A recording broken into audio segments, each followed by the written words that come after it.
Any and every adventure to Scotland must come equipped with some time spent in the country's capital of Edinburgh. You have buildings that look like they're thousands of years old next to modern architecture, and it works.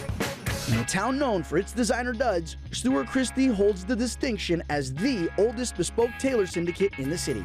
This place reminds me of something out of like a movie. Like stepping back in time. It is. There's even like an aroma of like... Dusty memories. Yeah. Dusty memories. Exactly.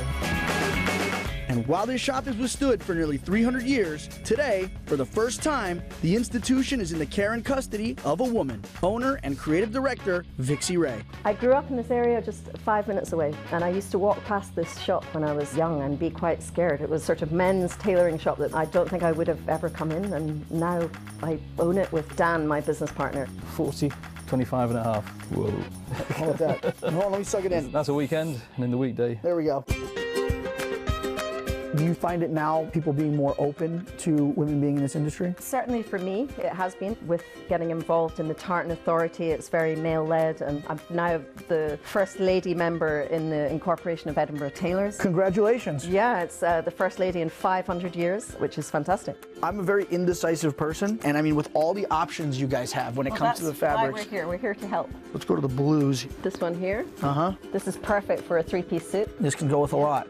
If Stewart Christie traditionally has had a way of doing things, why modernize? A lot of the brands we have here are very good quality, but they just need a little tweak and a little modern touch, and I think that that's what I bring to the collections. When you're choosing the lining, you would always choose a fleck in the linings. This one's got beautiful emerald. Ooh. I think that's beautiful. I do too. They didn't have social media, they didn't have website, they didn't have a ladies' collection, so I've been able to do everything and not step on anybody's toes.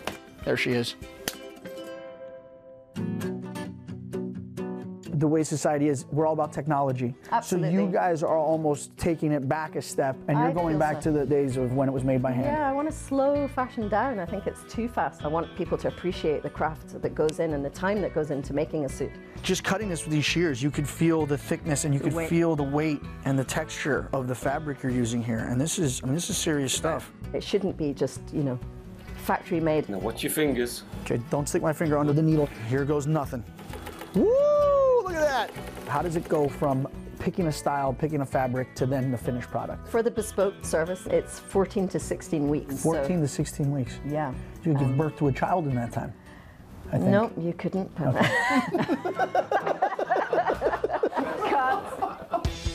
Where do you plan on taking Stewart Christie, and what do you see for its future? I would like to work on a global brand that people know is completely made in Scotland, with a little bit of a modern touch. I see the way you're looking at this suit.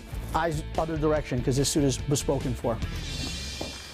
Pubs, pints, drinks, and a dram, Scotland is an incredibly spirited place made even warmer with a diverse collection of locally produced spirits. And under the careful curation of bar owner Kyle Jameson, the liquor library at Nauticus is as vast as it is delicious.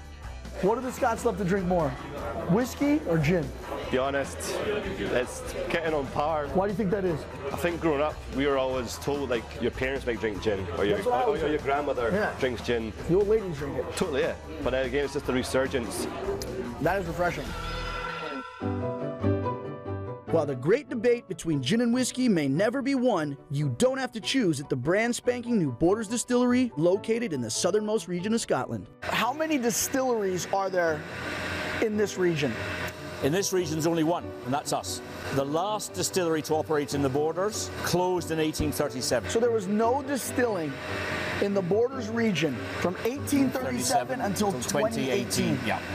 Is this traditional distillation methods, or are you guys using like cutting edge high-tech methods? It's a completely classic system, very, very simple, but we've designed everything around not using energy. You smell that? Oh my God. I almost want to jump in and go for a swim. Yeah. All of our equipment is very close together, so we don't move energy far. Our ventilation needs no electricity. Very efficient heat exchangers, insulation, means that we're running this plant at 1/3 of electricity consumption of a normal whiskey plant. Oh! It burns! That's yeast doing its thing. Our barley only comes from our region, from local farmers. Our water comes from underneath us, from a well. You're distilling with environmental sustainability in mind. Completely. We make today for stuff that will be drunk in tomorrow's world. And that's the future. That's the future. And while a majority of the spirit becomes whiskey, some is set aside to produce gin. Once you've done your fermentation, we steam our botanics in ethanol and extract the flavor that way. Whoa. Yeah, it smells sweet. It smells like fruit, man. Yeah. Oh, that's tasty.